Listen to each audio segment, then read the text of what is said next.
So let's get started with episode 3 here. Conversational income. Everyone, please write that down because that is what we're going to be talking about here today. Conversational income. You make money because you know how to have conversations with people, but not these kinds of conversations where I say words and you say words and we use our voices. I'm talking about chat. The ability, where's my phone? The ability to send messages to people, have them send messages back, and get money. Like, tell me this. Do you think over the next few years there's going to be more people or less people using this device? What do you think? More. Yeah. Do you think they're going to use it less often or more often in the future? Good.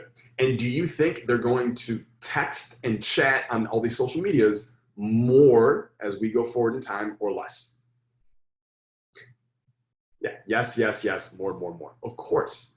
And so what I'm saying is if that's where all the attention is going, that's where everyone's going, what skill could be possibly more important for you to learn than to know what words to type to someone in a chat to get them to give you money in exchange for value? What could possibly be more valuable than that for someone who's just like, I just want to build an income stream right now with this high income skill? That's it, right? So I'm just very proud of the skill we're learning because I think we are so far ahead of this game where no one here is like late to a trend. We are catching the trend right as it's starting, and we're at the front and not the back or the middle. And that's immensely valuable. As you've heard me say before, you can either be first or you can be best, right? And it's really hard to be best. Almost only one person can do that, but a lot of people can be first, and we're first right now. So super valuable skill called conversational income. And basically this episode and next week's episode 4, are like the nitty gritty of conversational income. The messages that you send, what responses you get, how to reply to those, where to take it from there. What if they respond this way? What do you say there? All the words to say, all the things to do to get the money, get the clients, get the deals. And we're breaking it up into kind of 2 parts. So what we're going to be covering today are like the foundational core principles that I have discovered sending, we tried to add it up, sending tens of thousands of messages in a variety of industries over the last basically 12 months that we have figured out that are the most important for closing deals and making money, whether you're brand new or you're already going. And just to give you guys, I know that there's enough proof here. I just want you guys to know, like, it's not like this is what worked for me before. This is still what's working for me right now. This is literally what I'm using in my agencies and my businesses. Like in the last 6 weeks in my agency, we've signed 6 clients, right? So basically 1 new client a week. Take that over a year. How many clients would you have by the end of the year? Yeah, that'd be pretty good, right? And let's say with each client, you're driving $50,000 to $100,000 in revenue a month, and you have 50 clients. These are big numbers, right? And the clients we work with, they're not small. They're not small businesses. Some of them are small businesses, but like we work with some of the clients we work with brands. They have 116 locations, across America, right? Big brands, enterprise businesses, things like that. And so what I'm saying is these types of businesses, they get roughly like maybe 10 to 30 people hitting them up a day to get business, to sign them up, 10 to 30. They don't respond to almost any of them. But when I message them, I typically get them and I sign them. It's not because I'm special, it's because I'm going to teach you what I use, right? It's just so, it's like, I'll give you one other example here real quick. Logan, who is on this call right now, everyone can say, hi, Logan. You can type in the chat, make him feel good. You guys can see him there. Logan is awesome. And he's in a little other mentorship with me where I've been helping him a little bit. And he wanted to get some clients, get some money. And so very, very quickly, I helped him put together like a message to send, et cetera, and what to say when people respond. By the way, Logan, everyone just typed hi, Logan. I know you can't see it, but everyone just did type hi. Logan, I saw that. It's fucking awesome, dude. First one of many. So anyways, he wanted some help, just like what messages do I say? And when they respond, what do I say back? And in just a couple minutes, I helped him with some of this stuff. We put it together. And industry average, right? Industry average of you send a message to someone you don't know to try to get them to reply is 1%. All right? 1% is outreach average, meaning, I don't know, no one knows me. I DM or email a business. 1 out of 100 on average are going to send you back. When I do outreach, I get about 40 to 50% of people to respond back. When Logan did it, right now you're like, all right, Jason, you have a blue check mark and 640,000 followers and White House, not like that's not fair. Great. Logan doesn't have thousands of followers, doesn't really have a lot of proof yet, doesn't have any of that stuff, doesn't have a blue check mark, doesn't even have a check mark, right? Which is fine. He sends out the messages, 14% response rate.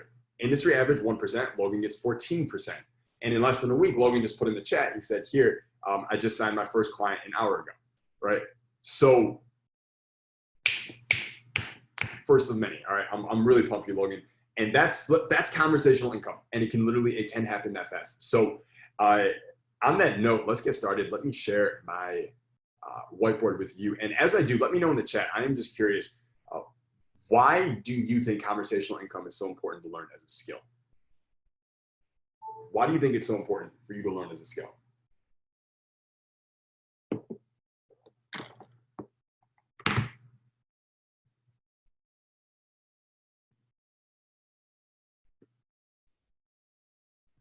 Nikki said it applies to everything. Yes.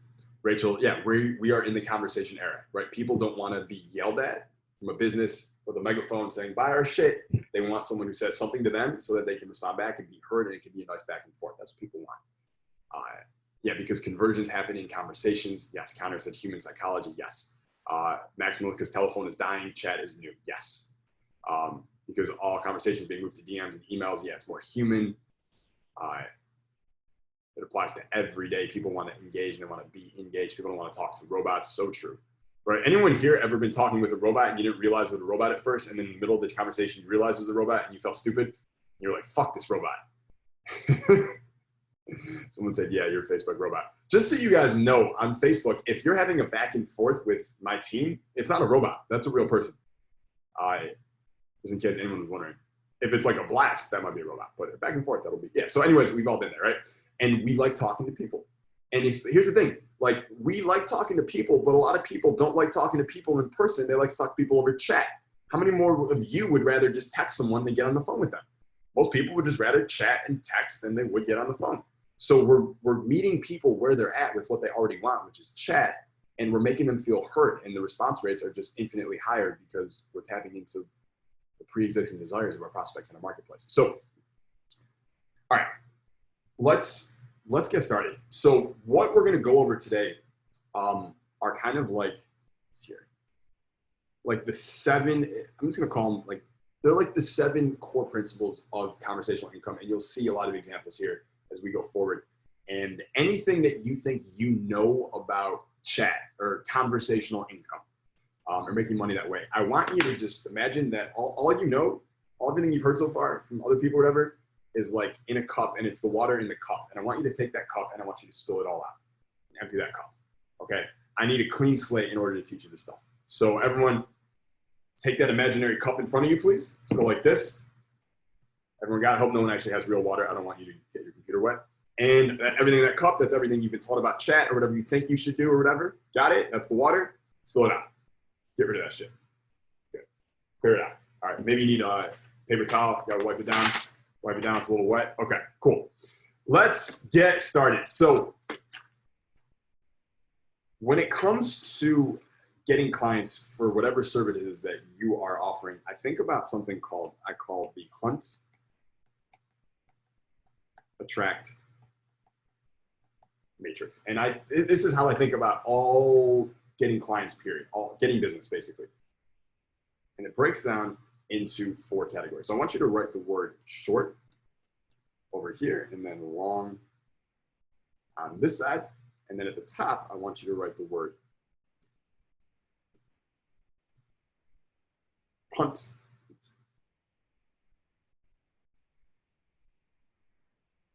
And on the bottom, I want you to write attract. Okay. And so if we think about how we can get clients for our business, for our private labeling, whatever it is that we're doing specifically, there's really 4 types of ways to get those clients, right? On the top, we have hunt, right? Like a hunter, you go out and you hunt them, right? Like in B2B right now in my agency, for instance, I can pick out someone specifically, a specific business. I know who they are. I know who they follow. I can know all the shit about them. And with like a sniper, I can like go hunt them, right? I know exactly what I want to catch. On the other side is attract, right? This is where we do things to position ourselves and get exposure, PR and content, social media and stuff, so that people know who we are, or they consume our content and they like it, and then they come to us and they're like, hey, can you help me with this? Hey, you offer this service. Like they're interested, they want to work with us, right? So we can either hunt or we can attract, right? Now on the flip side, like we can hunt and it can be short game, right? Everyone here know what short game is, right? Short game is like, this is like, obviously you guys know I was a dating coach, right? For a long time. And this is like the guy who goes out and he's like, I just need to get a girl tonight, right? He's like, I don't care who she is. I'm getting a girl tonight, right? He's playing short game. The other side is a long game. Long game is the guy who goes, I don't need anything tonight. I'm just going to go out, have fun, be social, meet people. And maybe he meets a few people he's interested in and he stays in touch with them over time. And it's long game. He's playing the long game with them. He's more patient, right? And there's pros and cons to both of these, right? So if we think about what it looks like if you are going to be hunting and you're playing short game, right? So you know who you want, going after them, and you want to get it fast. You want to sign them up fast. You want speed to money. You want to get there quickly, right? Maybe you need money right now or whatever. And by the way, we talked about that. If you feel like you need money, understand you reek of desperation, and that desperation repels money, right? Neediness is social repellent. So even if we're going short game, we still need to maintain our position of neutrality. We want to be neutral charged. We want to be leaning in. We don't need to be leaning back, but we just need to be neutral, right? So anyways, if we're going hunt, we're going to hunt and we're going to do short game. What does that look like? What types of client getting campaigns does that look like? Well, one of them, which we've talked about a lot, and we're going to talk a lot about more, is like DM or email, right? You send a direct message to someone you don't know who you want, or you send an email to someone you don't know who you want as a client. Another way would be like a full outreach campaign, right? And that might look like DMs and postcards, text messages. That could be a whole series of ways to communicate with someone to try and get them to respond back to you so you can have a conversation with them over chat, right? Another way, and this is for my more advanced people out there, but if you're new, just put this one in the back of your head that later on, if there's ever a client, you're like, I just want that fucking client. They're like your dream client. This is what you use. And you may not get them as a client, but I guarantee you'll get a conversation with them and you may get a new connection in your network, right? And this is called a wow package. A wow package is a physical package you would send out to the client, and it might be a box. And in the box is just a bunch of stuff. You want a thud factor, meaning it's like a heavy box. It's like a thud factor. It makes a noise, right? And in that box might be a letter that you write that person. It may be printouts, pages of testimonials from other people who think you're great and are recommending this person to work with you.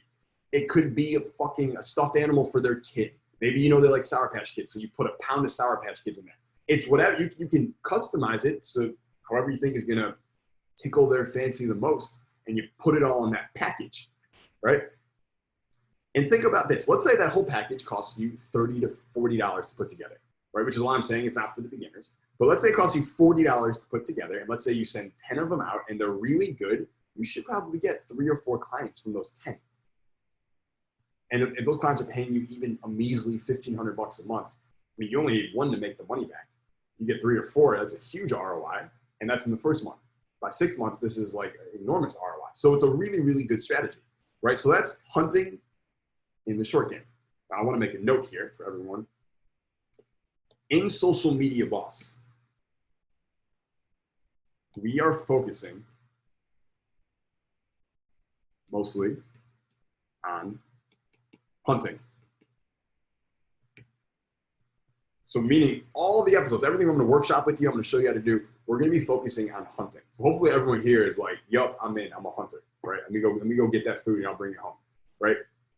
And the reason for that is because a lot of the attract stuff takes time. And a lot of people here, they're like, no, I want to make money next month or this month, right? So you don't have the time. So we're going to be focusing mostly on hunting to get clients. And so that's what hunting short game looks like. What about hunting long game, right? So you're hunting someone, you know who you want, but you're going to be patient, right? You're going to play a longer game here, right? Well, this might look like referrals or intros, right? So for instance, in our agency, there is a big client that I want. I want to hunt them. I know who I want. And I know that they're so big that me sending them a direct message or email probably just won't get seen because there's just so much volume. So what I did is I reverse engineered who is someone that is already friends with them or close to them, but is reachable. And so I got that person, I signed them up, and they're smaller than a normal client we would work with, but I took them on and I'm helping them and they're making more money and they're very happy because I knew that if I made them money, then after a few months, it would be easy for me to say, hey, there's all this stuff, you're making this money, this is great. I know you're friends with this person. I would love to provide this for them. Do you think that there's synergy there? Do you think that maybe we could do something there, right? And this person said yes, and now we're like this close from signing that client, and that client is huge. They have 30 million followers on social media. 30 million followers. That's a lot of traffic. All right, everyone say, that's a lot of traffic. All right, that's a lot of eyeballs. 30 million. There's no way I could get 30 million at the start, but I went one away and I got that person and then I got the intro, right? That's hunting long game, right? The other way this sometimes looks, and any of my IG agents here will recognize this, right? Is just like leading with value and then you just keep giving.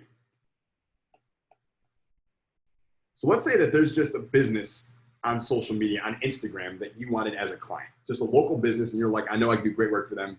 I like their business. Like maybe it's I don't know, a special restaurant in your city or something that you just like, you want to help them, you want to get paid for it, right? So maybe you hit them up on Instagram and you say, hey, I really love your stuff and I'm this agency, but I'm not trying to sell you on anything. In fact, I'm a customer of yours. And I just put together 7 stories that I think you guys should post that will get you more people coming to your restaurant. So here's the 7 stories and you just give them value. Now, how different is that than the approach everyone else takes when they try to sign clients? It's the exact opposite. When most people try to get clients, they send a message and it's like, hey, I work for this company and I noticed you did this and I think we can help you with this. Let me know if you'd be up for a chat, right? It's like the guy who goes up to the girl at the bar and he goes, hey, wanna fuck? And she's like, dude, what the fuck, dude? Right? So like, not cool, right? So when you come with value, one, you stand out automatically, but in addition, you're able to, remember we talked about like you want to demonstrate the skill. So let's say you give them 7 stories and they use 5 of them. And let's say those stories actually help them better than what they were doing before. Wouldn't they be foolish not to want more from you?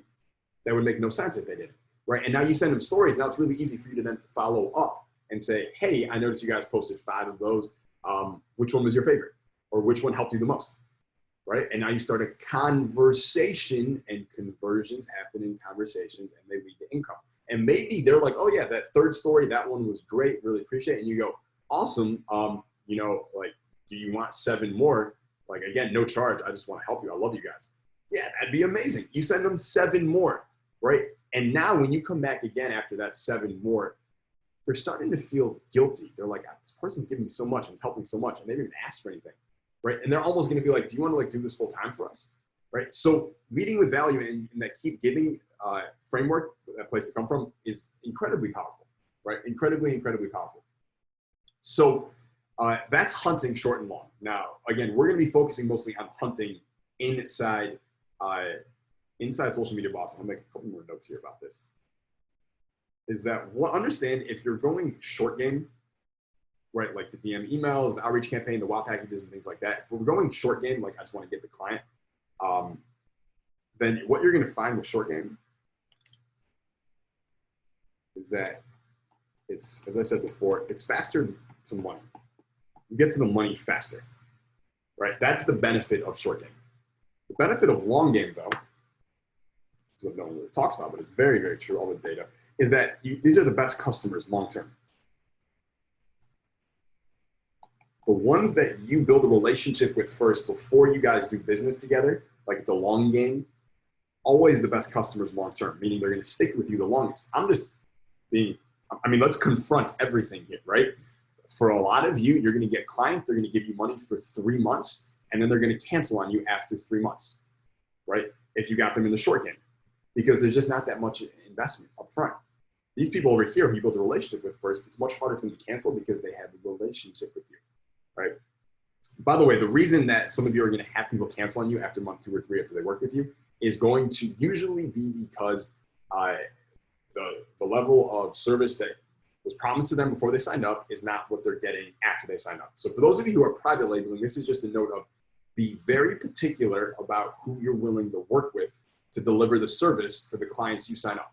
Meaning, don't just partner in private label with anybody who says they can do the job, because you're going to do this work to get the client signed up for $1,500 a month, and you're making $750 a month from that client, and then you hand them off to your buddy who's supposed to, or your partner who's supposed to deliver now, and they're not as good as they said they were, and now the client's not happy, and they're mad at you. They're sending you mean messages because they're like, this isn't working, and you're going to lose the client, right?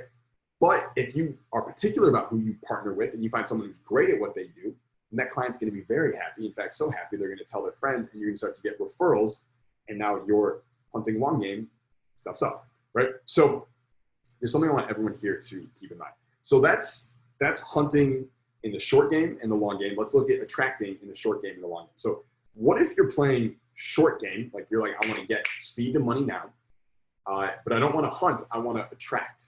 What would that look like? What is that, right? That's paid ads. That's what that is.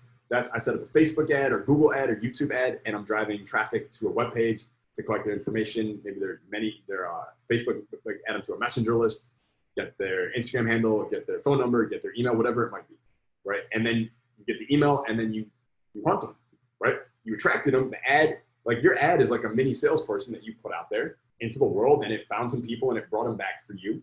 That's the attract part, and now you still have to convert them, right?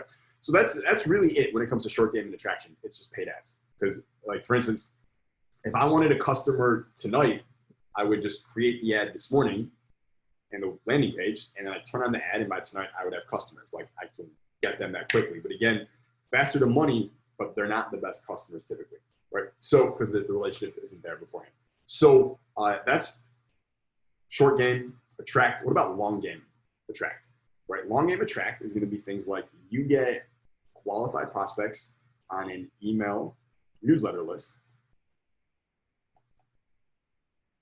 and you send them a few emails a week as a newsletter. By the way, just so we're clear, this is not me telling you to do all these things right now. I'm just giving you the lay of the land, right? I don't want anyone to be like, holy shit, there's a lot for me to do. This is just the lay of the land, right? So that could look like an email newsletter.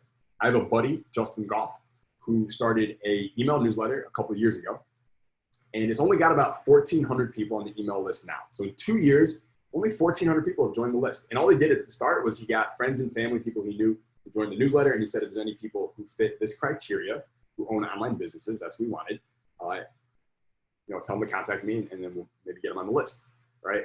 And he had a really cool marketing tool he used for this list where if you want to join his email list, like normally if you want to join an email list, you go to any web page and there's always a pop-up, right? And it says, enter your email to win 10% off discount, or sometimes you see a lot of websites now, they have the wheel. Anyone seen the wheel where it's like spin the wheel and see what you'll save today or whatever, right? And then they collect your email, right? All these places are making it very, very, they're making it very easy for you to join their email list. Justin did the opposite. He said, I'm starting this newsletter, but if you want to get access to it, because it's going to be the equivalent of a product, then you need to fill out this survey. I'm going to read through your replies, and I'll let you know if you are qualified to get the newsletter or not. It's free, by the way, right? Really, really cool strategy. With this newsletter, that email list of 1,400 people, Justin has made about a couple $1 million in the last 2 years doing this, just off that free email newsletter list, right? Now, this is long game, 2 million over a couple years. He's playing long game. He didn't need the money right away. He just wanted to build something valuable over a long time, right? And it was attract, because people would come to the website and they join the email list. So an email newsletter, that's one way that is a long game and attract. Another long game and attract strategy is simply social media content, right? Like posting social media content consistently, right? Before I got on this call today, I saw in my messages from my team that there's someone on Facebook who messaged us who said, Jason, I want to hire you to consult us with our funnels and our marketing. We have $15,000 a month in our budget, right? Now, imagine if tomorrow you woke up and someone hit you up and said, hey, I want to send you $15,000 a month to just tell me what to do, right? That'd be great, right? That's what happened to me today. The only reason that happened to me today, most likely, is because I have posted content online for 12 years now, right?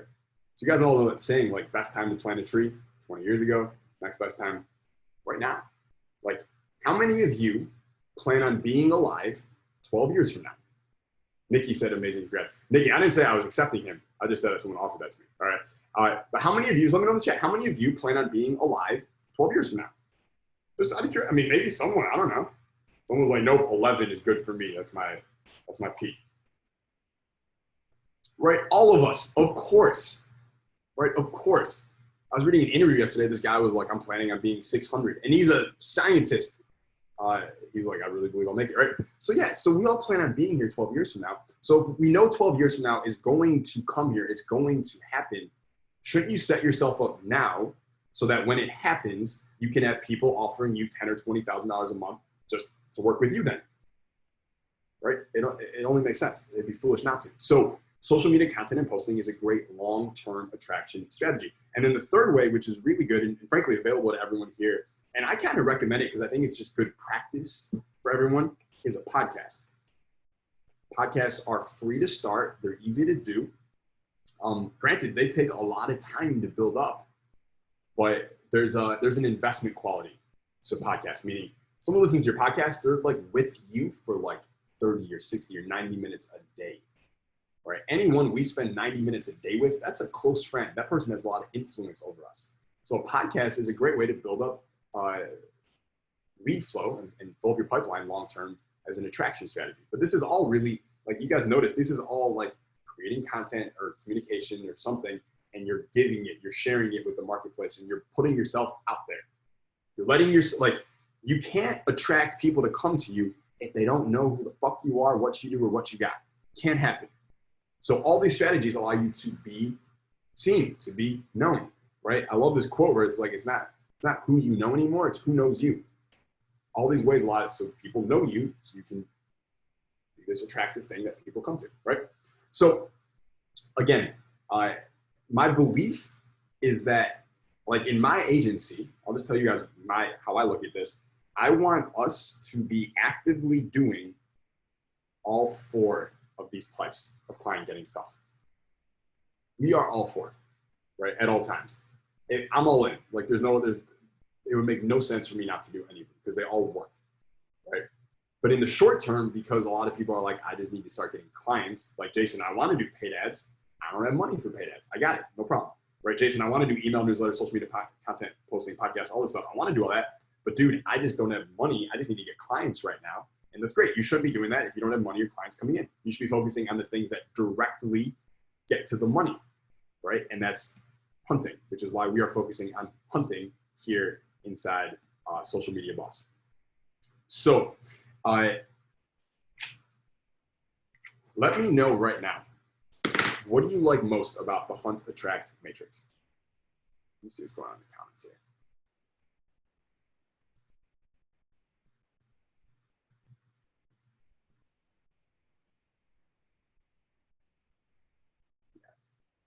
Nicholas said the relationships that we're building. Lee said the wow package. Derek, yeah. Everything one framework makes it easy to see what you can focus on and add. Brian said it organizes the marketing process. Alessandra, I really like to lead with value. Yeah, a lot of you are saying it shows me all the things I'm not doing to get clients right now. Kind of said I like the long game side. Good. I like the long game side too. I'm in the LTV game, right? I'm not in the let's get money very quickly game. I'm in the LTV game, meaning I want customers who are going to be with me for many, many years. And frankly, who all the stuff they're buying from other people, I want them to buy all that stuff from me long term. Like if you're buying supplements from someone else, no, that's no. I want to be the guy you buy supplements from, right? If you are buying clothing from someone, no, I want to be the guy you buy clothing from, right? Like it's an LTV game. So I really like long game too. Once, in my opinion, once you get to a certain level of income where you're like, you're not gasping for financial oxygen, then I think you're ready to start really investing and allocating some of your resources into a long game strategy. Because again, those customers from long game are better customers long term, meaning their LTV is going to be higher. Just look at the simple math here. If, for instance, let's say you get a client, let's just look at this over 1 year, right? So I'm going to call this is like January, February, March, April, blah, blah, 12 months, 10, 11, 12, right? And let's say that the one on top is going to be, let's say this one on top is going to be short and the one on bottom is going to be long. And let's say that you get a client for $1,500 a month doing short game and they stay with you for 3 months, right? So that means you make in revenue 1.5, 1.5, 1.5. And then let's say that you, they cancel on you, right? And then month 4, nothing happens. And month 5, you get another one. And this time they stay for, I don't know, 2 months, right? 1.5, 1.5, right? And let's say that happens like one more time, right? It happens here and it happens here. So at the end of the year, you've made 4,500, 6,000, 7,500, 9. So that's 10,000, 10.5K. So 10 grand. You're like, cool, 10 grand. I didn't have that last year. Dope, right? Well, what about long game? What if you play the long game? Let's say it takes you, I don't know, 3 months to get your first client. You don't get a client until month 4 because you went long game.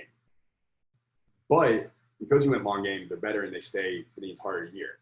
What happens then? That's 1.5K in April and then throughout the rest of the year. So that's 1.5, 3, 6, 9, 12.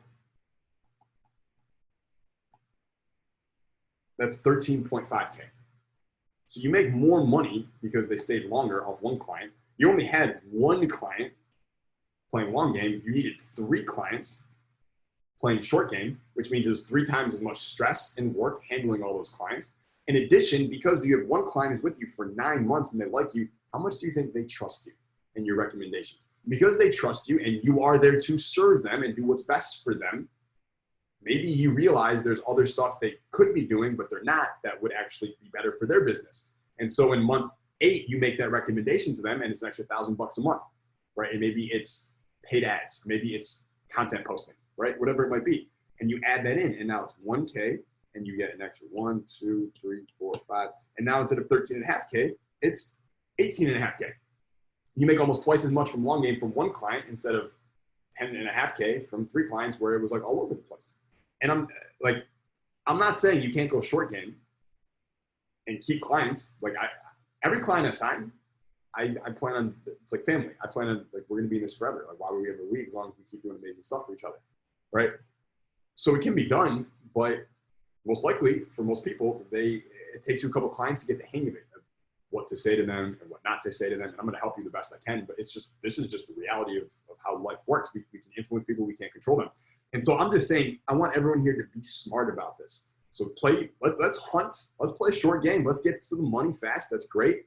At the same time, do we have resources? Do we have time to build a long game strategy at the same time and to be allocating time and that as well, because we're setting ourselves up for the future as well.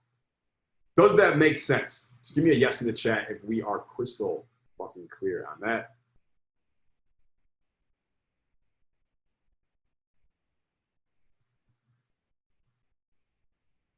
Okay, good. Yeah, everyone's saying yes, yes, yes. Let me know real quick. I had a couple people in the chat saying that they could not see the whiteboard. Can you see the whiteboard? Is everything clear?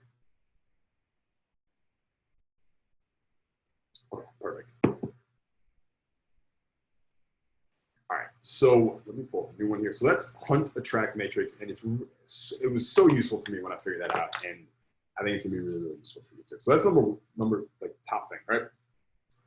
I want to talk about some rules to conversational income.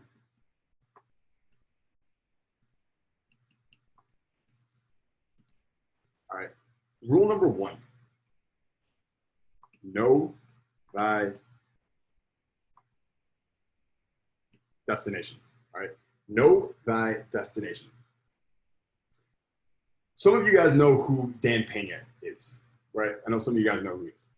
And $50 billion man, this crazy old guy who yells at people, but really good at making money, but really tells it like it is in his point of view. Anyways, I got him to speak at my High Status Summit last year. And a lot of people thought I paid him a bunch of money to get him to speak or I did something. Here's how I got Dan to speak. I emailed him and I said, hey, I have this event.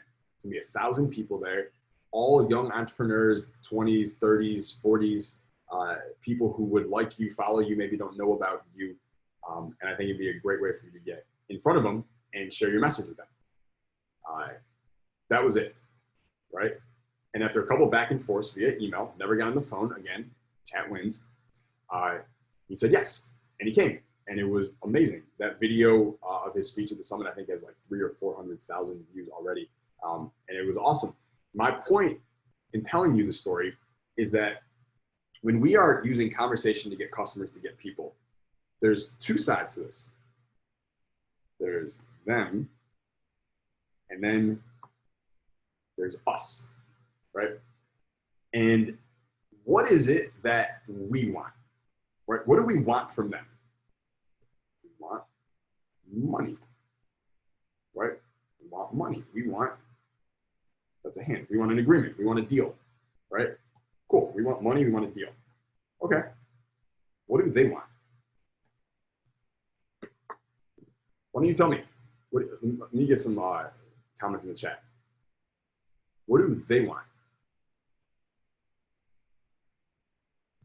Exposure, money, value, delivery, research to make them money, to get more clients. They want results. They want customers. They want clients. They want to trust you. They want more business. Yeah, right? Typically, they want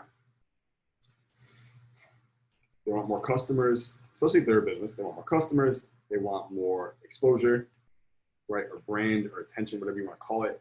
That's what they want. Also, what they also want is they want to kill their opponent. I don't actually mean kill. That is my disclaimer here, because in this freaking ridiculous world we live in, I have to say I don't actually mean kill. I don't, right? But they want to fucking destroy their opponent, their competition, the other guy, the other girl, the other business that competes with them. That's what they want, right? Those are some of the things that they want. Now, here's the problem. Are the things we want the same as what they want? No, they're not. And so when most people reach out to prospective clients, their focus is either partially or entirely about themselves and what they want, not what the business wants. And so the business often doesn't reply, doesn't respond. Again, I told you before, the average outreach on email marketing, cold outreach, is 1%, right? They don't respond. So what we need to do is we need to have customer obsession, right? Like customer obsession, not you obsession. And I know this one is very, very hard for a lot of people who've grown up in the society that it's like mommy and daddy, it was all about you. Mom, we didn't win the soccer game. It's okay, honey. Here's an 8th place trophy. Like, I know for some of you that was a thing. And so you have to let go of our shit for a moment. Like hit the mute button on all the shit you want and turn the volume up on what they want. And that's how you get them replying. That's how you get them in, right? So with Dan Pena, I knew what he wanted. He wanted to be in front of 1,000 people. I knew he wanted the video footage of that talk. He wanted pictures. He wanted the media. So when I hit him up, I said 1,000 people, exposure. And I didn't mention this, but I said in the email, we're going to take full video. I have a full video team, 4 people, professional people. We'll cut the whole thing. We'll give it to you. You can post it on your YouTube and then clips on your YouTube. You'll get pictures that you can use everywhere. Like, we'll give you the whole media kit. I was like, I'll give you all the shit that you want, not mentioning at all what I want. And all I wanted was him on stage, right? So, but I made it all about him because I was trying to be obsessed with what does he want, not what do I want, right? And so when I think about this, what we want to do is, even when you start messaging the prospects, the message needs to start, your communication needs to start, the chat, the conversation always needs to start with them and what they want. Not like 50-50, not 70-30, not 90 them, 10 you. I mean 100% them. 100% them. That's how you're gonna get them to respond. That's how you're gonna open them up, right? And then you know where you want it to go, which is, like we said, the deal over here. So you're going to start with them, 100% them. And as the conversation continues, you're going to lead it over to you and what you want. And the way we do that is we keep rephrasing and saying things in such a way that we do a little digging, and we are able to find out that what they want is actually in complete cohesion with what we want. And it becomes very, very simple from there. So,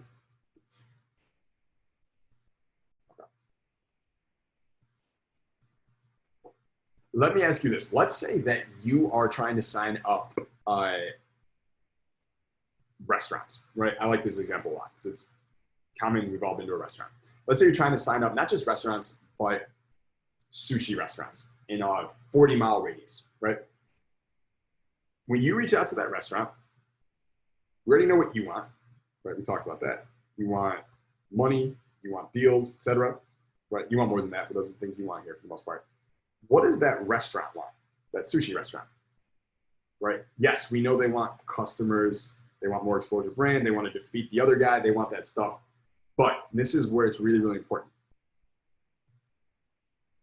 In their business, is this the language that they use to describe what they want? When the owner or the manager of that restaurant is talking to the employees or to his wife or to whoever, is that what he says? Does he say, I want more customers? Yes or no? Yeah, I see a lot of people saying no, no, no. Right? Yeah, no, that's not what he says. We need to get clear on what are the actual, like this is wordsmithing. What are the words that he's using right now in his business? Because if we say that right word, we get his hand to go up and he responds. And I just know this for most restaurants, not sushi. It changes for different restaurants. But for most restaurants, like a general restaurant, you know what they want? You know what word they use? This is one of them. It's not the only one, but it's one of them. Birthdays. They want birthdays. They also want reservations. Those are words that they use. Why would a restaurant want a reservation? Because they guarantee money. They're well aware. I don't know the exact stat on it right now. I think something like 30 to 40% of reservations don't show up. But they know for every 10 reservations they get, that's a guaranteed 6 tables that are going to come in that day or that night. That's what they want.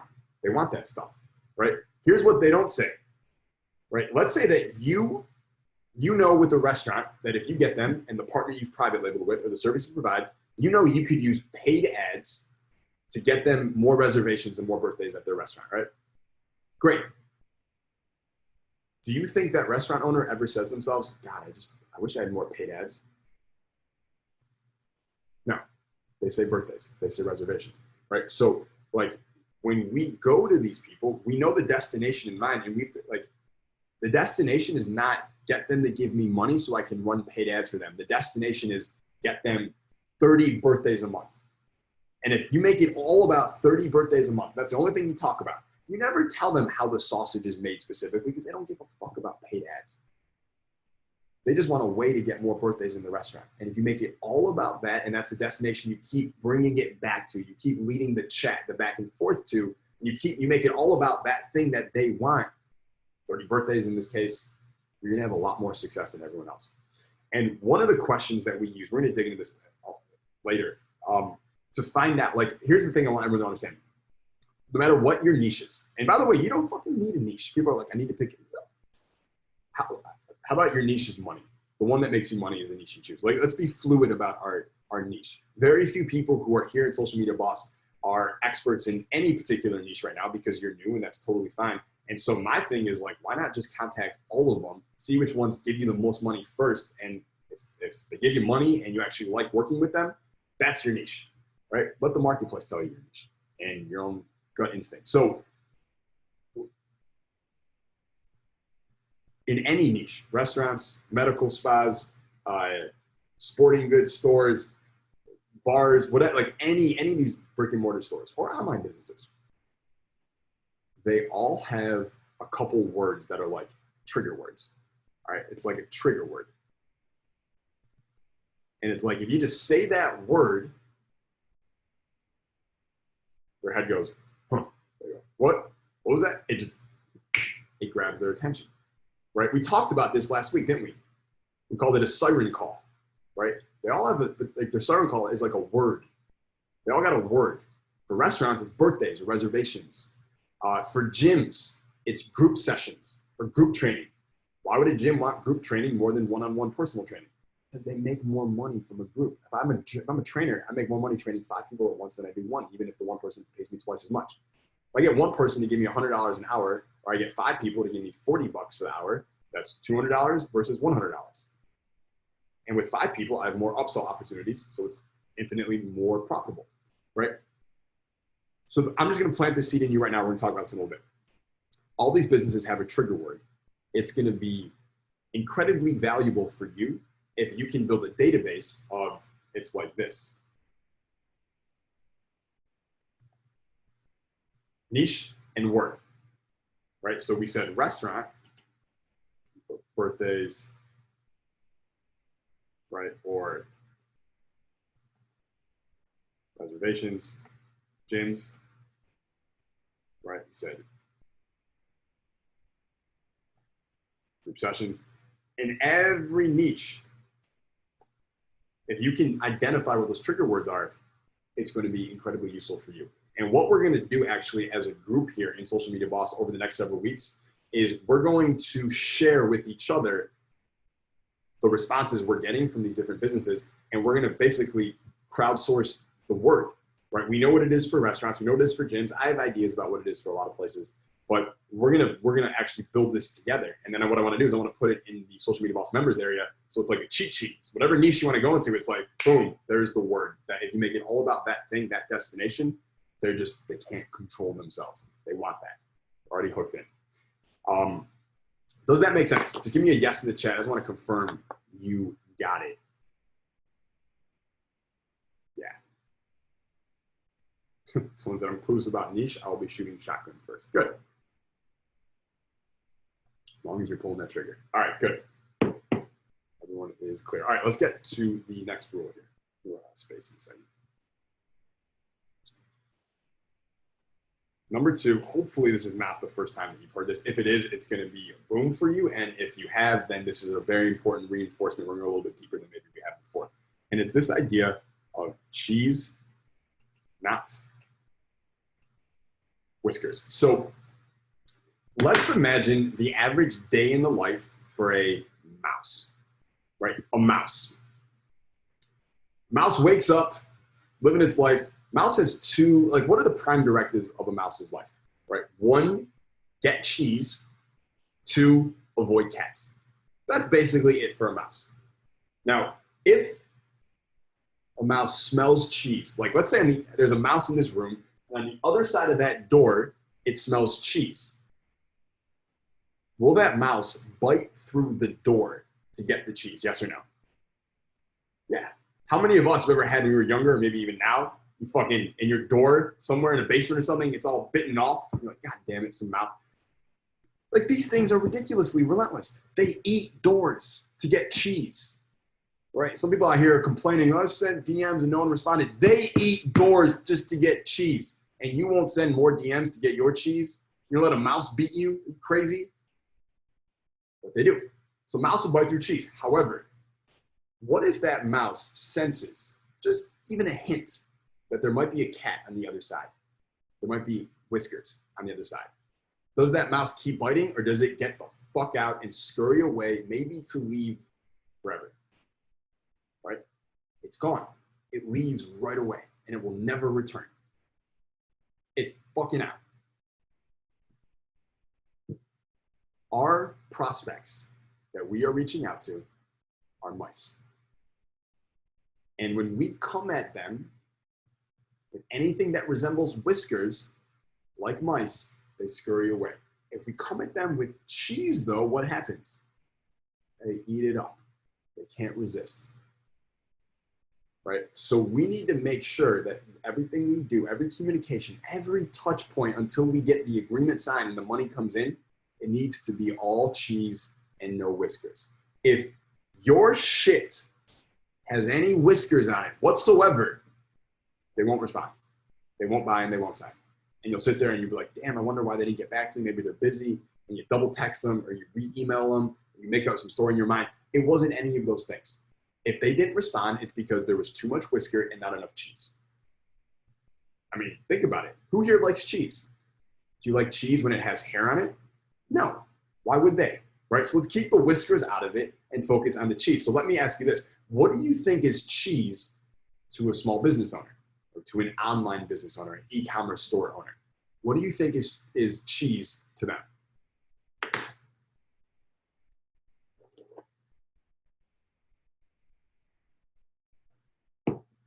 All right, I see a lot of salesmen, exposure, customers. Yeah, it's the trigger word. Everyone get that? It's the trigger word.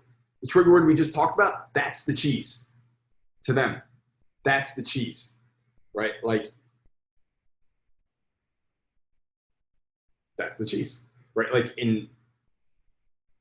if someone had come to me 2 months ago and said, Jason, I have 200 online entrepreneurs who all want to buy tickets to your high status summit.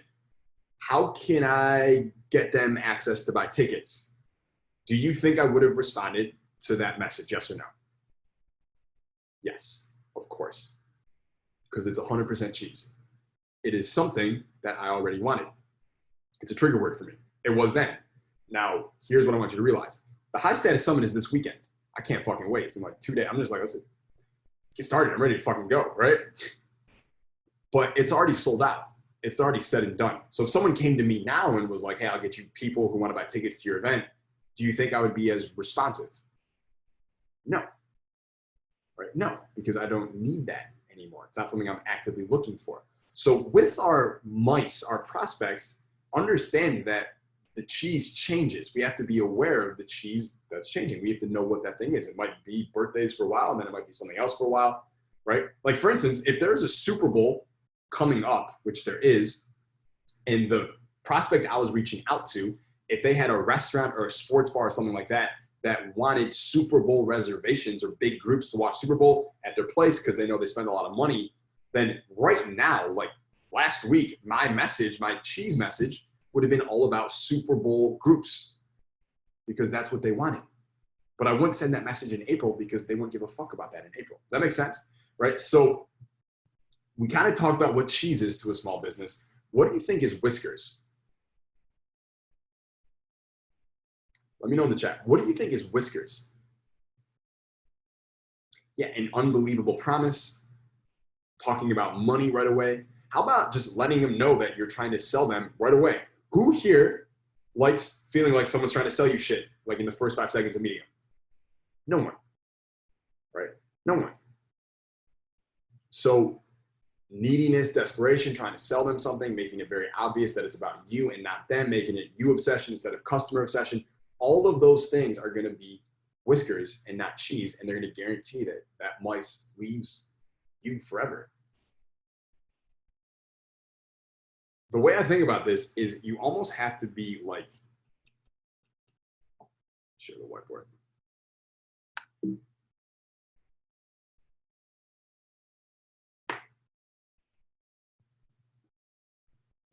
You almost have to be like this, like the holy detective, right? Like you're like Sherlock Holmes, like you get in there just to find out what is that trigger word?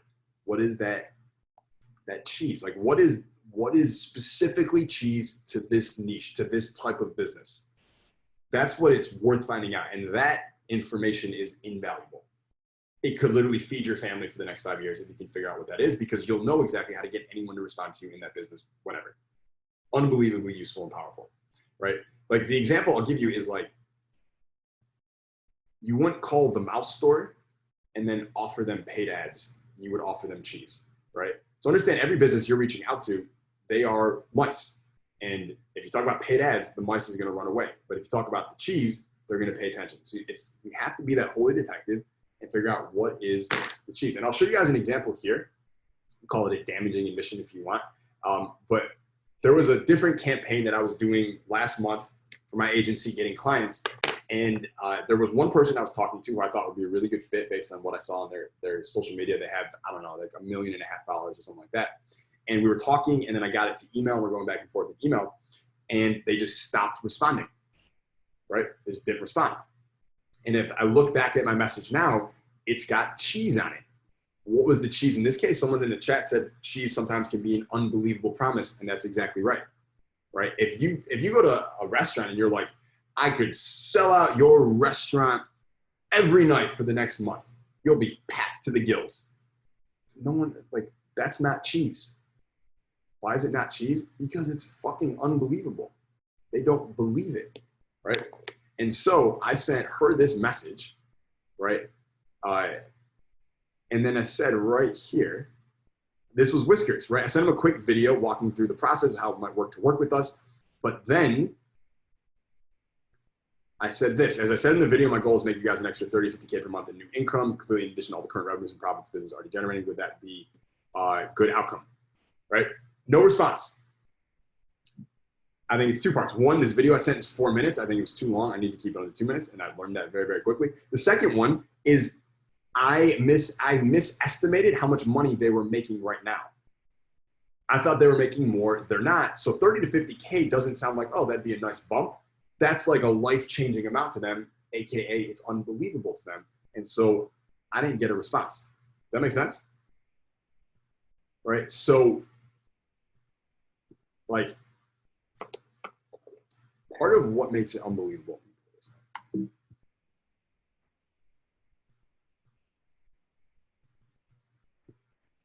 in your message, this is kind of like a good Whisker checklist, right? Is this acronym CUB, right? Which stands for confusing, unbelievable, or boring. If your message is confusing, it's Whiskers, they're gonna run away from it because people don't like to be confused. It feels painful when you're confused because you're like, oh, I just don't know what to do. And then, like, how many people here, something hard happens, like you have to make a tough decision or something bad happens, and your first response, instead of dealing with it right away, is to like go on Instagram, and 10 seconds later, you're like, why the fuck am I on Instagram right now? Like, I should be focusing on this thing. I need to deal with this thing, yet I'm on Instagram, right? Why? Because you are running away from it, right? Because it's usually confusing, or painful, right? So if your message is at all confusing, people just, they won't take the time to unpack it. They'll just not respond, right? If it's unbelievable, we talked about that, they will not respond. Or if it's boring, they won't respond. How do you make it not boring? You don't have to become Joe Rogan or Jerry Seinfeld and tell jokes. If your message is all about them and their cheese, guess what? It's not boring, right? It's not boring. Okay, so that's cheese and Whiskers. Let's go to the next rule to conversational income here.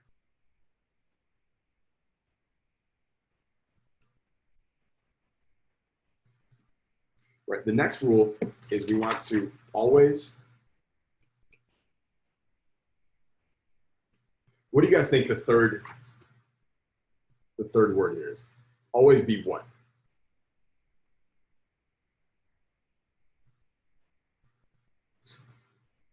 Oh, there's so many different responses. Consistent, present, over delivering, closing, confident, honest, yourself.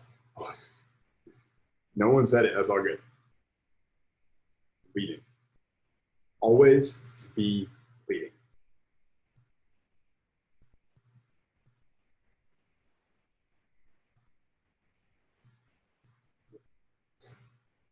So I want you to imagine that you go to your friend's house, right? And he lets you in, and then he's like, hey, come on in, take a seat. You sit down in the living room. He's like, hey, I'm working on this project. I got like 10 minutes left. I'm just gonna finish it real quick, and then I'll be right here. In the meantime, I just made a batch of fresh baked cookies, and they're in the kitchen. Help yourself to them if you want them. I'll be right back. And you take off. Now, do you think the average person is going to go get those cookies, yes or no? Or do you think they're gonna be polite and wait for you to come back? Yes, if you think they'll take the cookies. No, if you think they'll wait for you to come back.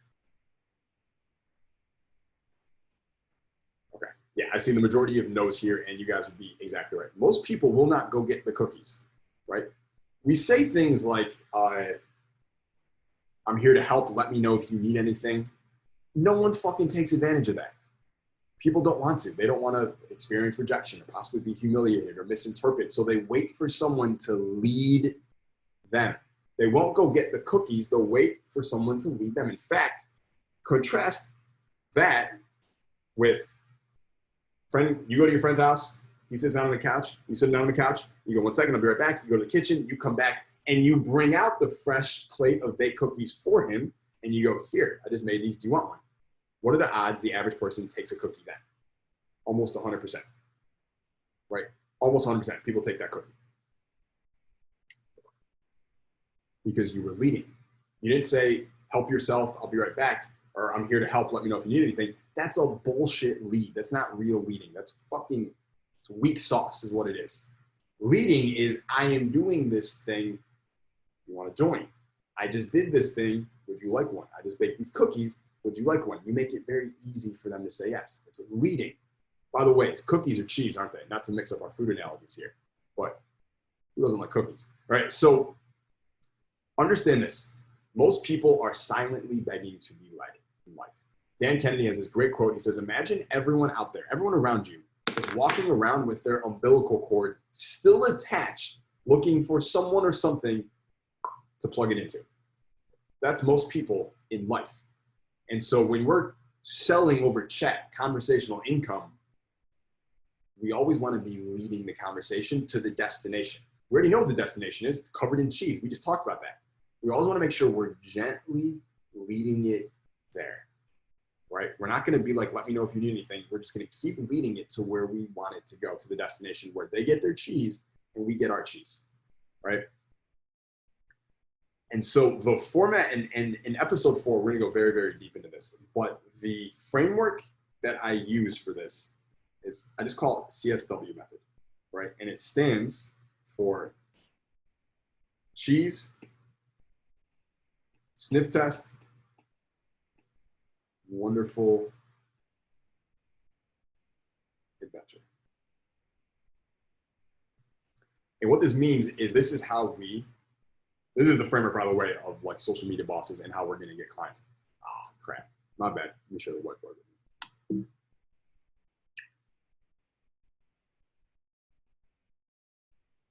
There we go. All right. So cheese, sniff test, wonderful adventure. Meaning we lead the conversation to get them replying and going by putting cheese in their face. And like a mouse, if it's all cheese, no whiskers, they will respond and they will reply. Now at that point, imagine the mouse gets close to the cheese, it responds to the cheese, but it's not ready to eat the cheese yet. What if this cheese has mold? What if there's a devil hiding inside of the cheese? What if, I don't know, Rosie O'Donnell farted on this cheese a minute ago? I don't know. Do you want to eat that cheese? Right? Maybe something with, I don't know. Right? So there's a sniff test that has to happen. Right? Anyone here have dogs? You ever see how dogs, when they first meet each other, they sniff each other out? This is what we as humans do. So you cheese someone, you get them to respond, you get them talking, they're kind of interested, but they're not ready to eat the cheese with you yet.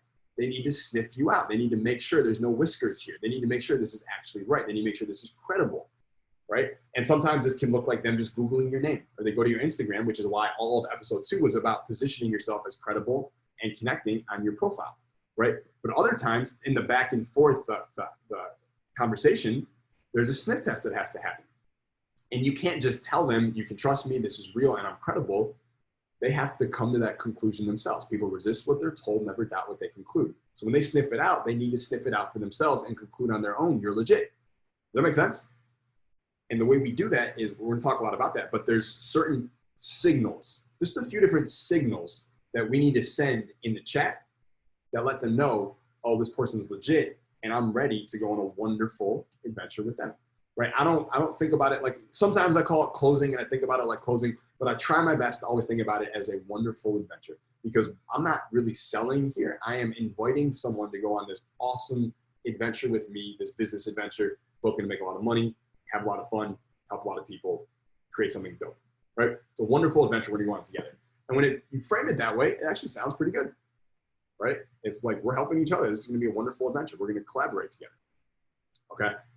And so always be leading. Again, in episode 4, we're gonna get knee deep in like exact word for word stuff, but like more importantly, I hope everyone gets this. Like the words matter, and you know that. But if all I give you is just say these words, then you are a fucking slave to tactics forever. You'll never know why you're saying what you're saying or what to say when you get a response you didn't expect. You'll always be dependent on me, and I don't want that. This is why this stuff is so important. It's so crucial that we get this. Because once you understand cheese and sniff test and wonderful adventure, now you have your own framework. You've taught yourself how to fish, right? So you're not just like, what's the tactic? You can actually create the stuff for yourself, which means you can scale and make a lot more money, right? So cheese, sniff test, wonderful adventure. One tactic though, when it like, what does always be leading look like? This is just one huge mistake I see everyone make. You get a reply, they send you something, and then they ask you a question, and then you send them back the answer to the question. And that's the whole message, right? Or it's you answer their question and you say, would you like to get started? Or whatever it might be. Every time I message with a client or a prospect who I haven't signed yet, I always am leading it to the next thing in the back and forth. Always. So let's say that I message a restaurant and I go, do you guys do birthdays? And they say, yes, we have special discount rates for groups or birthdays. How many people do you think would be in your group? Right? Let's say they say that. I'd say, great, so glad to hear. So I'm working with this one restaurant in Laguna Beach right now on getting them 5 to 7 extra birthdays a month into the restaurant. And I'm looking for one more in Newport Beach. Could you handle 5 to 7 birthdays next month? Did you see that? You hear that? I didn't just answer their question, right? I asked them a question back. And it wasn't just a random question to get investment or pin them down or some bullshit. It was to just lead them to the next step, right? To lead them to, I'm not just gonna say, yeah, we do birthdays, I'm looking for one more. No, we do this. Could you handle this many? I got them, we're moving forward. They're thinking about the people in the restaurant. They're thinking about getting 5 to 7 extra birthdays next month. I'm always leading it forward. And maybe if they take a step back on the response and they say, well, I don't know if we want to do that. Can we talk about this? Or can you let me know more information about how it might work? I might answer their question. And then I'm going to ask another question and read it again, right? So we're always leading it. We never want to just answer. We're always leading to the destination. Does that make sense? Give me a yes in the chat section if you are clear on that. Okay. Very good, good. Everyone is very, very clear. Okay, let's get to number 4. Number 4 is 5-star prospects. Okay, 5-star prospects. A 5-star prospect checks 5 boxes. All right, 1, 2, 3, 4, 5. And just make a note here. Don't concern yourself with 1 or 2-star prospects. Here is my experience. 1, 2, 3, 4. In my experience, people need to become a 3 or 4 or 5-star prospect. Excuse me. They need to get past 1-star prospect or 2-star prospect on their own. And then if they're at least a 3-star prospect, you can make them a 5-star prospect. By the way, you only want 5-star prospects. You only work with 5-star prospects. I'll show you what that means in a second. But I'm gonna say that again. They themselves will decide if they're more than a 2-star or less. And if they are more than a 2-star, meaning they're a 3-star, you can get them to a 5. But if they're a 1-star, you cannot get them to a 5. They need to get themselves past the 2-star mark first, and then you can get them to a 5.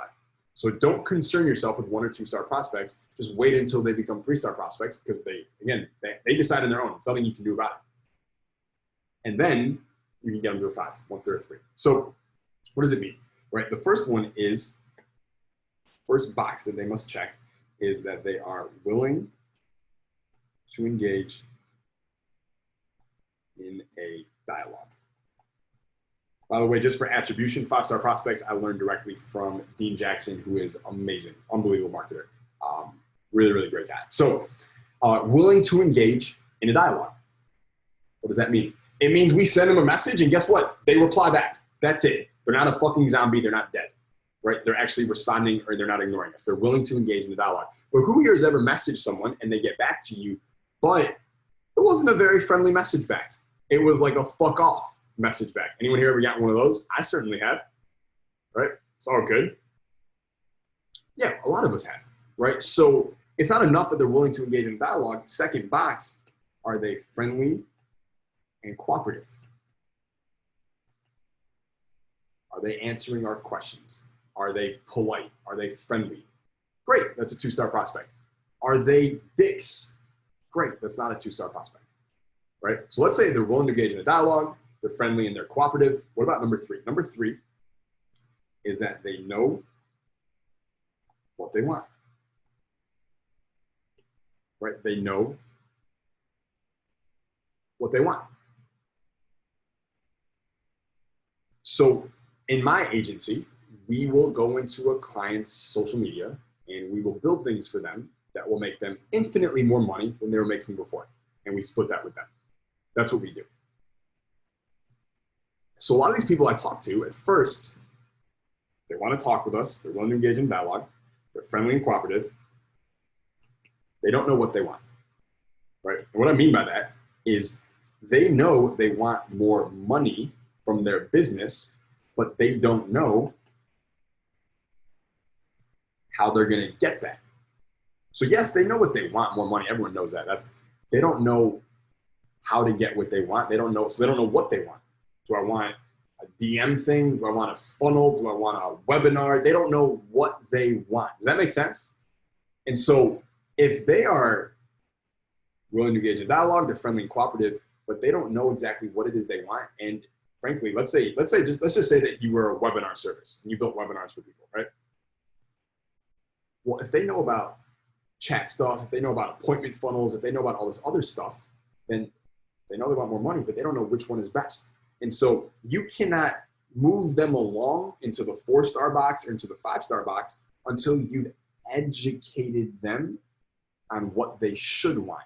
So you can get them clear on knowing what they want. Does that make sense? So let's say if you sell webinars and they know they want more money, but they don't know yet that what they really want to make money is with webinars, then you need to educate them in the messaging, in the chat, that what they want is webinars. How? I don't know, by showing them how all the other ways they think are good actually suck, by showing them how much money webinars made you or a client or a friend or just someone, right? You need to educate them about what they want. Now, let's say that they know they want webinars now because you've educated them to that. They know, they're clear on that. 4th box, do they know when they want it? Right? Are they someone, that webinar thing sounds cool, give me like 90 days and circle back and let's talk? They don't know when they want it, right? Actually, in fact, that person knows when they want it. They may need help figuring out exactly when they should want it though, right? And a lot of times you'll get people, if you're kind of good, but you're not really great yet, you'll get people who are like, that actually sounds really good. I do want this. Let's circle back in 90 days or whatever.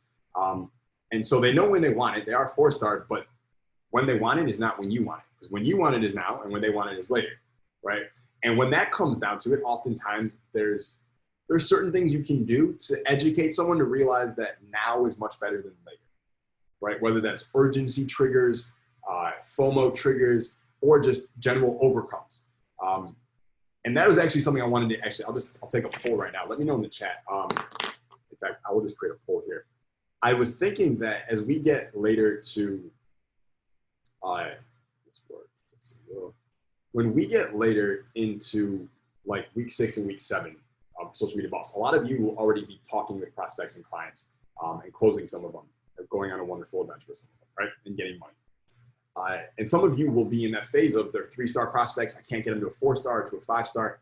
And you may need help overcoming some of their objections, right? Like the person who's like, I'm in, let's just wait 90 days. Do you want to work on a little bit overcoming some of the most common objections you're going to get as you go forward later? And so, in fact, I'm not going to do a poll. Just let me know in the chat if you're like, dude, I would love to dedicate time to that. And if not, then that's fine. You just let me know. Everybody's saying yes, yes, yes. Yeah, okay. I don't see anyone here saying no. Okay, cool. Yeah, there's some really good stuff that we can go over there, especially on the time stuff. And people are like, I'll get to it later, or whatever. And you're like, well, what's the main concern? And they're like, well, I just have a lot going on right now. I'm very busy. And you're like, great.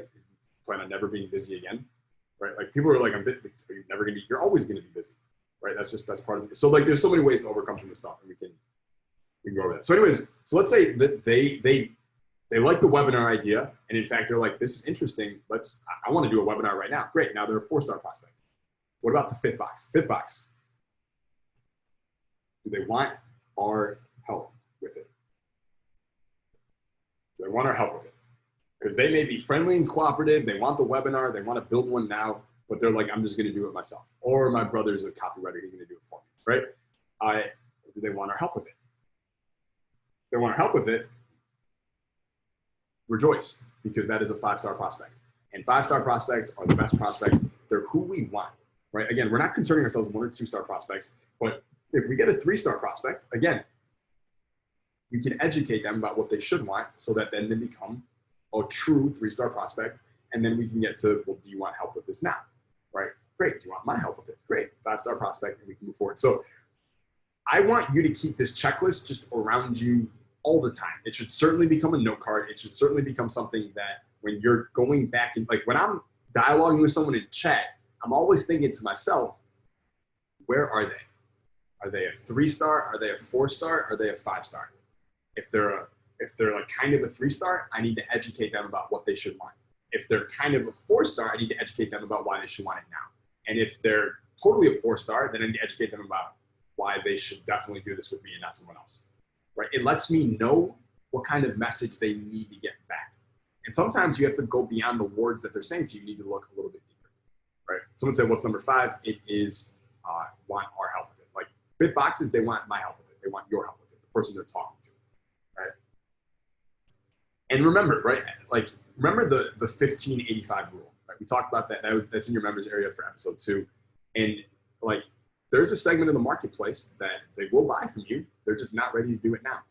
And so if someone's a 3-star prospect right now, that's okay. They're going to get back to you 60 or 90 days from now, so long as you stay present in their life, and they'll become a 4-star prospect on their own a lot of times. So it's something you want to keep in mind there. Are there any questions about 5-star prospect before we get to the next one? Malachi said, are these listed in order of importance? They are basically, yeah, because they go in order. Someone's got to check all these boxes. Right. Nico said, how do you stay present in their life? Well, that's long game attract, right? That's like posting content. So they see your content, so you stay top of mind for them. Or maybe it's an email newsletter. Like if any of you guys are like, someone's like, yeah, I'm kind of interested, but give me 90 days, whatever. Why not just fucking send them a 1-minute video each week teaching them something that you think could help them, just giving with value? Why would you not just do that? It takes you 1 minute. You stay top of mind for them. You're never asking for anything. You look attractive. Like, why not? But people don't do this, right? Really, really simple stuff. Okay. And those are like, how do I get them in this stuff? That's the script stuff. We're going to talk about that in episode 4 very, very deep. Okay.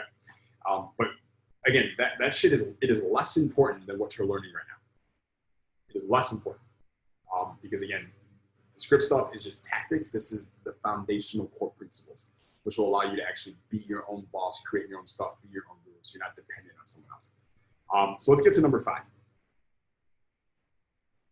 Number 5.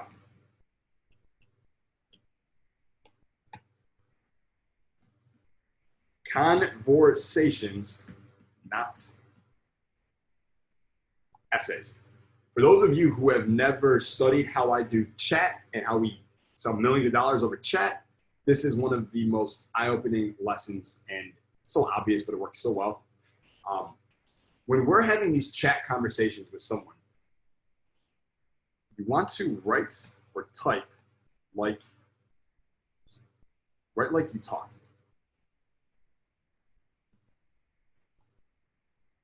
Right like you talk. So many people, they do the email or the message and they're like, hello, my name is this, and I work for this, and we're a company focusing in this, and we would love to talk to you about the possibility of doing this.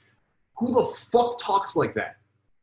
Nobody. That's who talks like nobody. And so because all of us know nobody talks like that, we know the person messaging us is full of shit. Do you like to respond to people who are full of shit? Want to do business with people who are full of shit? Of course not. So we need to drop the formalities and just write like we talk. Right? Write like you talk. Straight up. Right? I have outbound messages, cold messages I send where I say things like, listen, this is not going to make you rich as fuck, but it could do X, Y, Z. Like I'll say rich AF to a business owner who does not know me.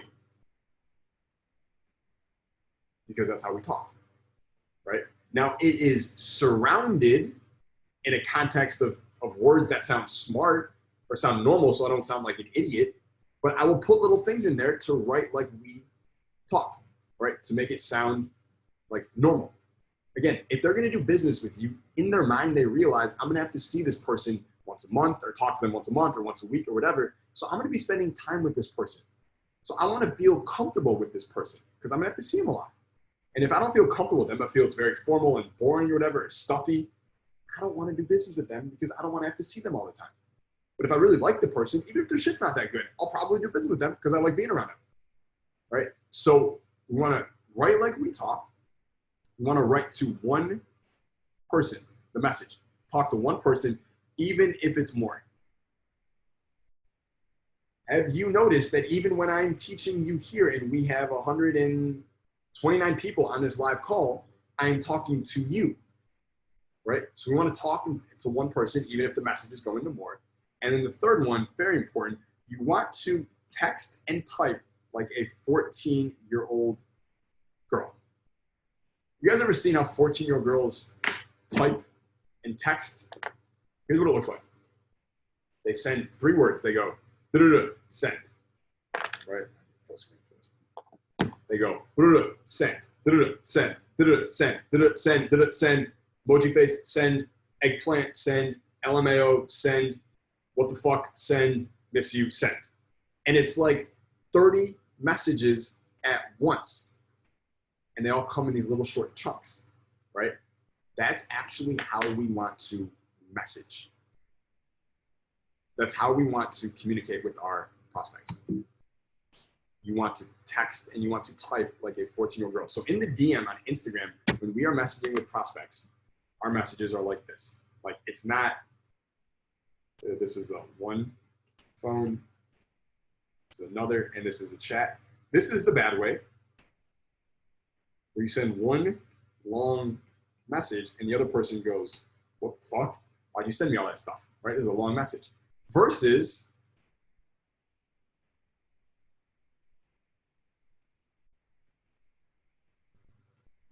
that.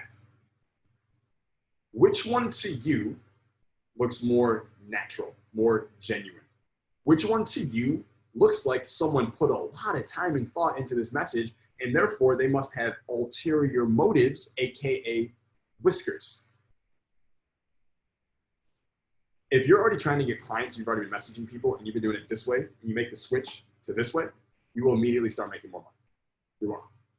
That one little switch. We're gonna text and we're gonna talk and chat like 14-year-old girls do, okay? And we're gonna do it staccato, right? Which is this. Send, send, send. It's like short and snappy messages. 3 words, 5 words, send, 5 words, send, 1 word, send, 1 word, send, 2 words, send, 8 words, send, 9 words, send, 3 words, send. Not one block. It's broken up into these little quick messages, right? So we're gonna write, we're gonna have like, and go back to the rule.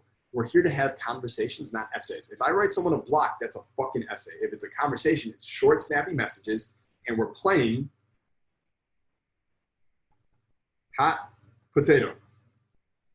Okay? You guys remember that game when you were younger, hot potato? Right? I got the potato, it's hot. My goal is to get rid of it as fast as I can to give it to the other person.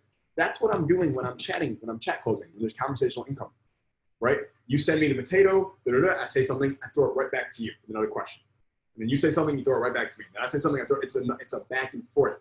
And I'm always leading it because I know my destination, and every step of the way, every question I ask, every next step I lead it to is all about the cheese that the mice wants with no whiskers. That's how you win this game, okay? That's how we win this game. Conversations, not essays. Number 6.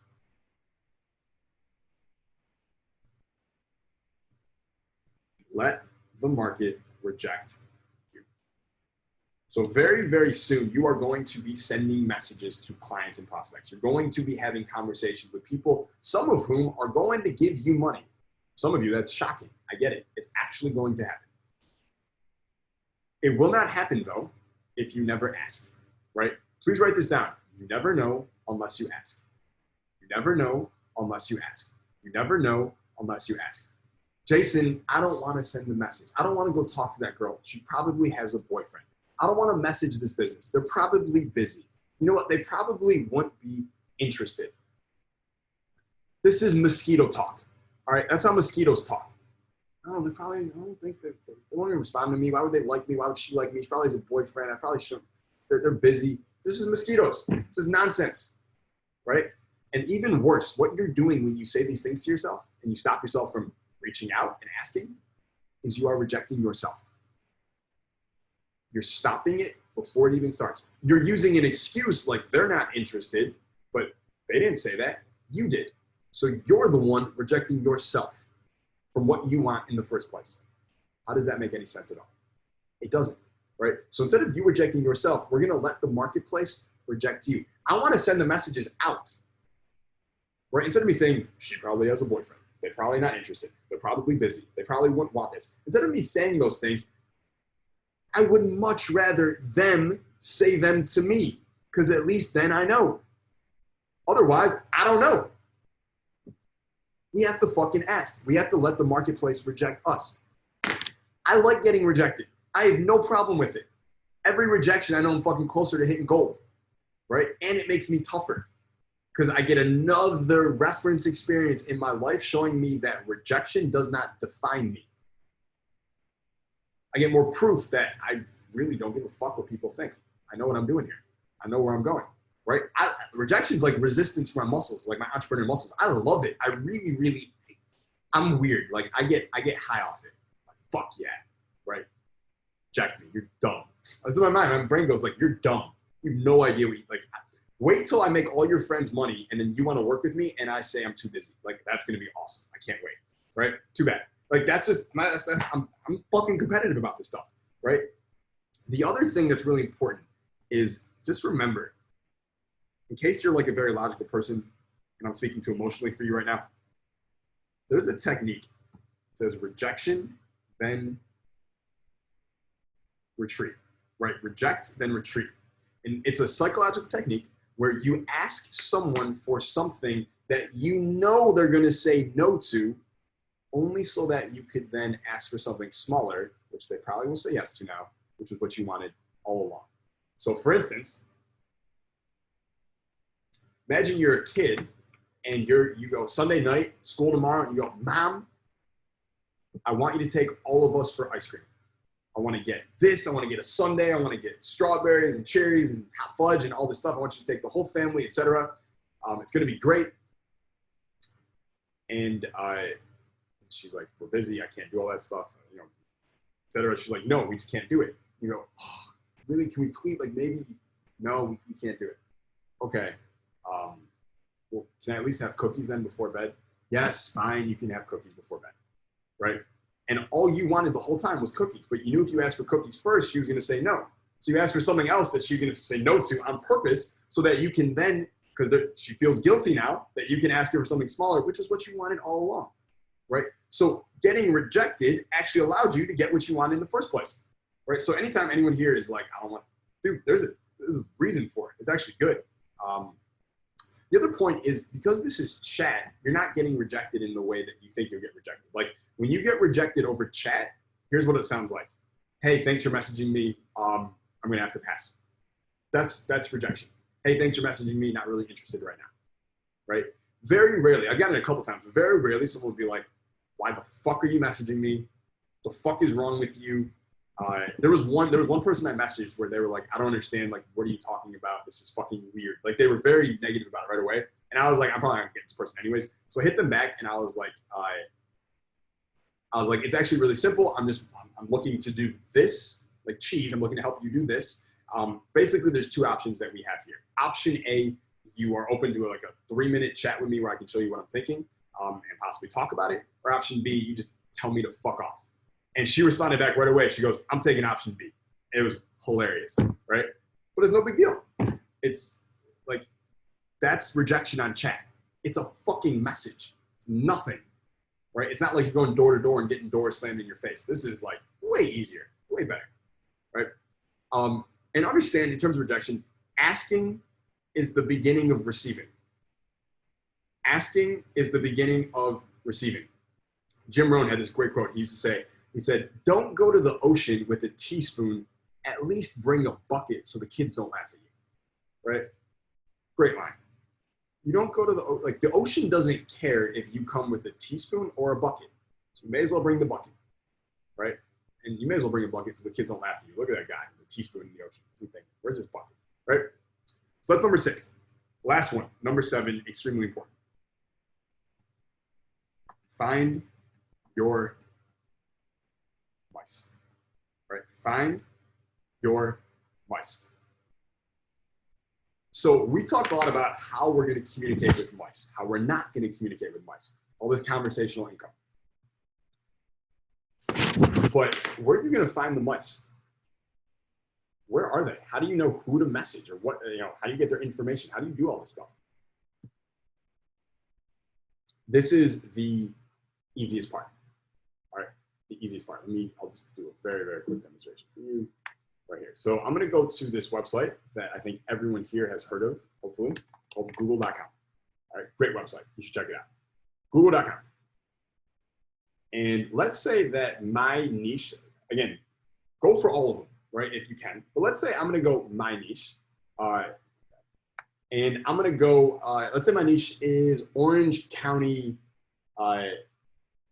spas, like medical spas, massage parlors, things like that. I'm in Orange County right now. This is my summer place. So let's say I just go and I search Orange County spas, right?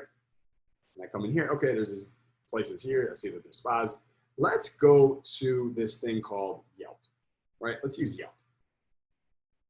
And let's see if we can find some prospects here. So quick note, if you guys ever see anything that says sponsored results, that means that those particular results were paid for.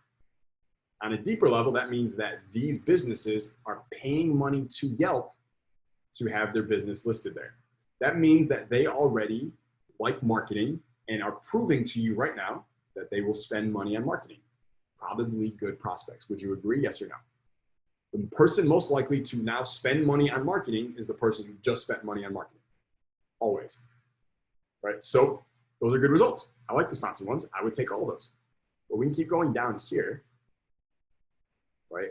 And here's these. So these were all sponsored, by the way, all of these. And then the real ones start, all results.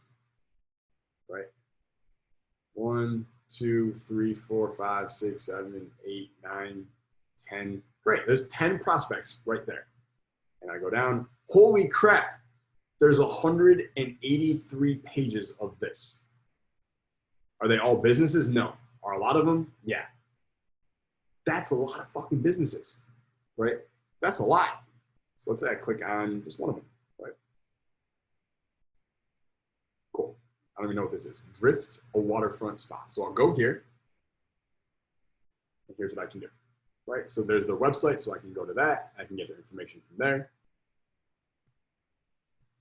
Right? The other thing I can do is I have a phone number here. I don't want the phone number though, because fuck telephones, right? So there's this place right here. So it looks like this is a spa at a hotel. Probably not going to be a great fit. Let me go back here.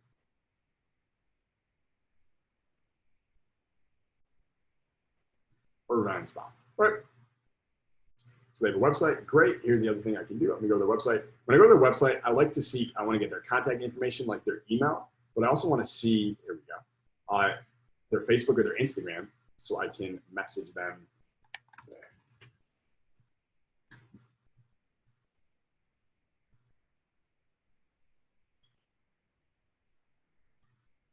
Right? And so I want you guys to notice,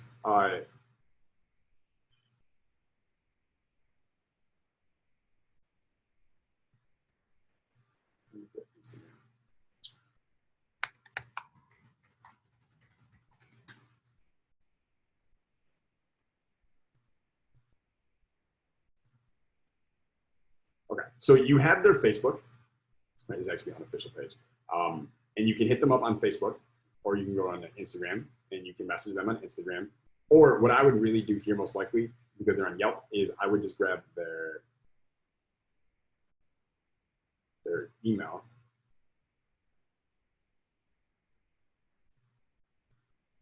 And it's not ready available, so I'm not going to give up. I'm going to find this for you guys to show you how you do this.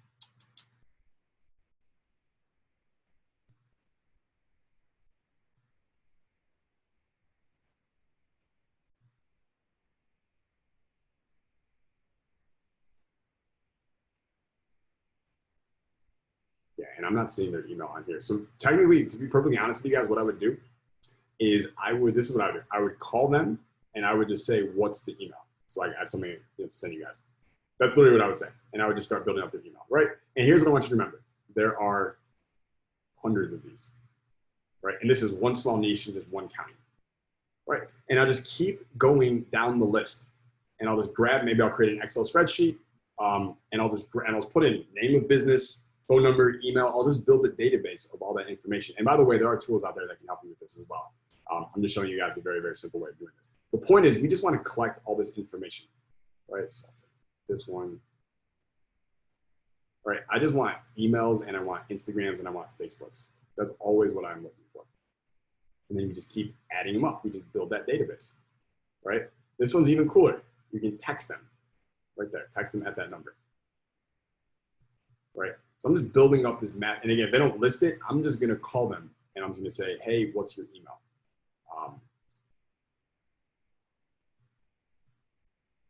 And I'll give it to you, right? And here's what we do.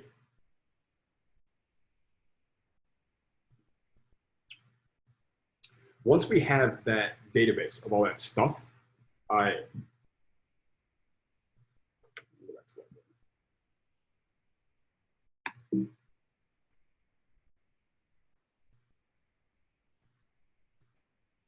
so let's say I have spas in like a 50-mile radius, and that's like who I want to get for clients, right?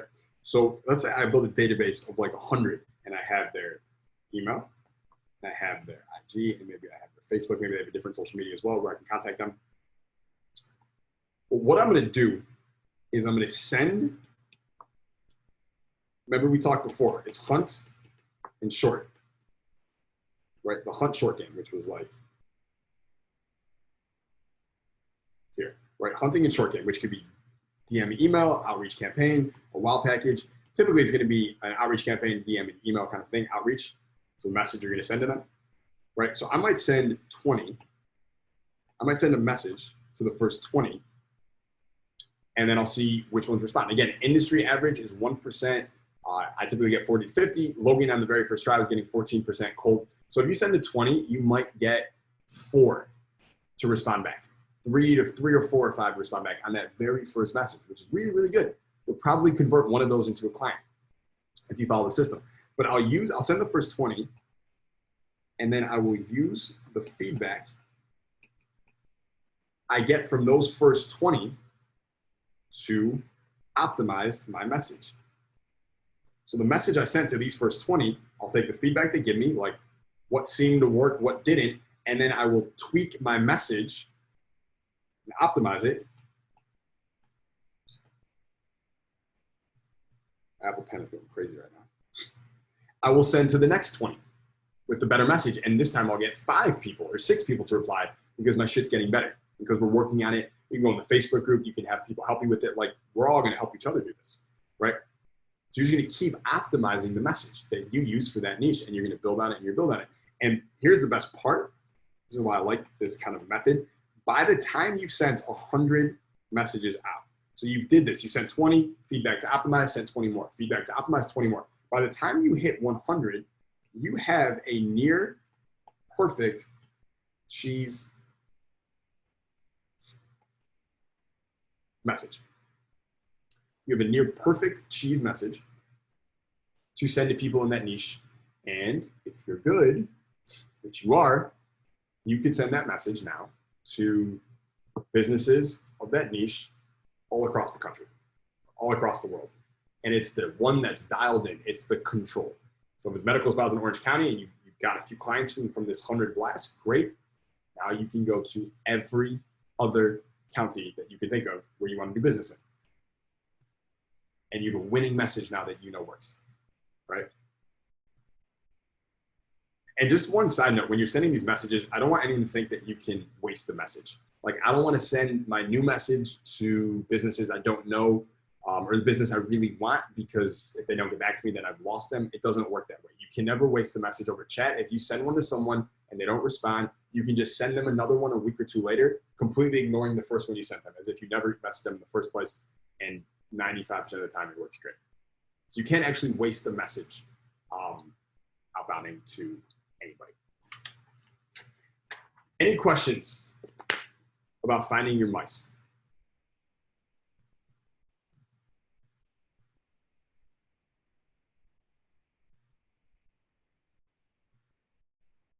Travis said, I have a degree in new media communications, and this last hour has been more valuable than all 4 years of college.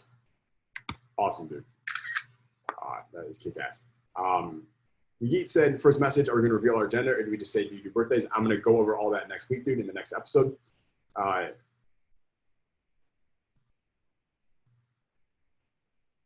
Connor said, would you wait until your page shows credibility before reaching out? Well, you started on your credibility the last week. So, like, again, for you to have credibility, in my experience, you just need the first 9 posts on your Instagram to be credible, because that's what people see in the fold before they scroll down. They just see the first 9. So that shit needs to be dope. I won't worry about the other stuff.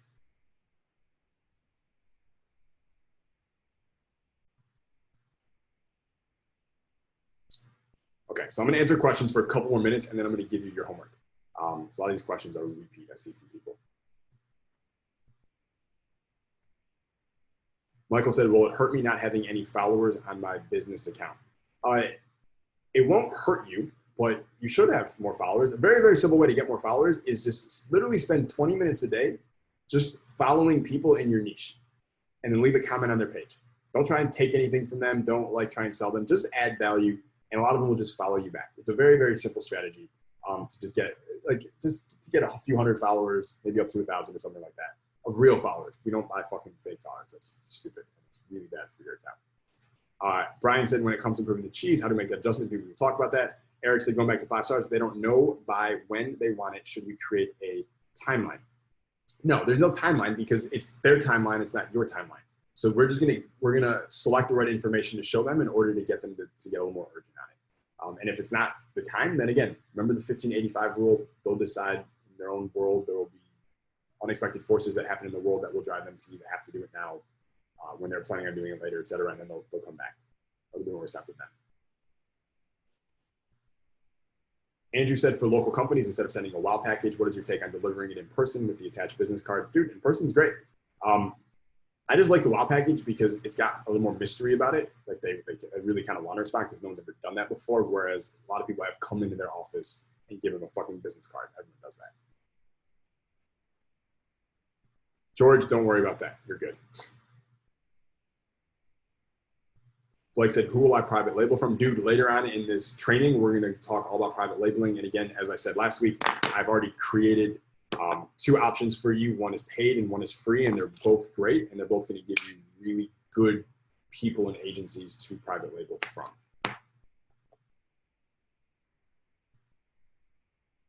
Those are saying, should I stay close to my location? I live in the Netherlands in a small village. No. If I was bound by where I was born, I would be doing small things still because I come from a small town, right? So, and this is the internet. So like I have clients who are in Hong Kong. I have students in Hong Kong and their clients are in America. And they never met their clients in person. It doesn't matter because it's just sending them a message, right? Messages don't care where you live. Kyle said, we don't want American cheese, right? Cheddar and pepper jack. I am personally, I'm a sucker for cheddar cheese. It is my favorite by far. By far. Okay, so let's talk about homework, right? Let's talk about homework.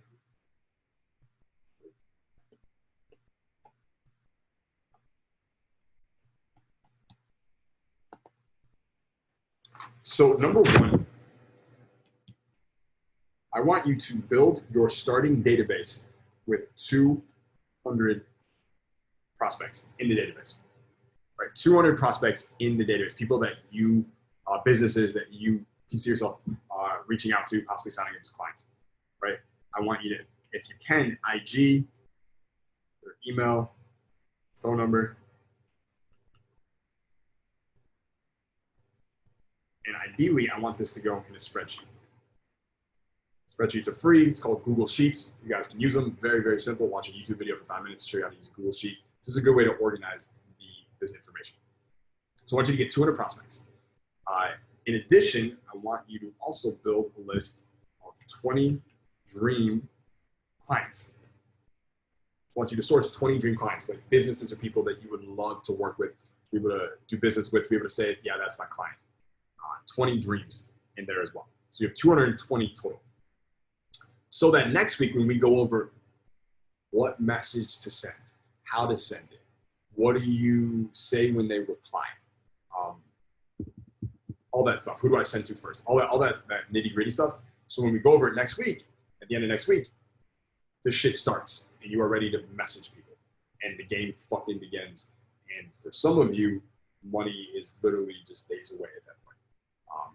And then it builds from there, right? So 20 dream clients. Number 3, I want 10 more note cards from what you believe were the 10 biggest takeaways, biggest lessons, biggest points for you from this very, very in-depth training today. Put them on note cards, and then that way you should be going through them every morning and every night for about 5 minutes. Using the note cards. By the way, let me know in the chat, have you found the note cards helpful for you in internalizing a lot of this stuff and memorizing it and like, yes, 1,000%, absolutely, yes. Yeah, it's huge, right? Game changer, it's so good. Do you guys notice like you'll be doing something else and you'll hear something and you'll just remember what your note card said and you're like, fuck, I'm getting smarter. This is like amazing, right? Yeah, it's really, really good stuff. Michael, yeah, that is by far my best way to internalize info is the note cards, the repetition, the frequency of it. Yeah, I do it morning. I try to do it at night. I don't always do it before bed.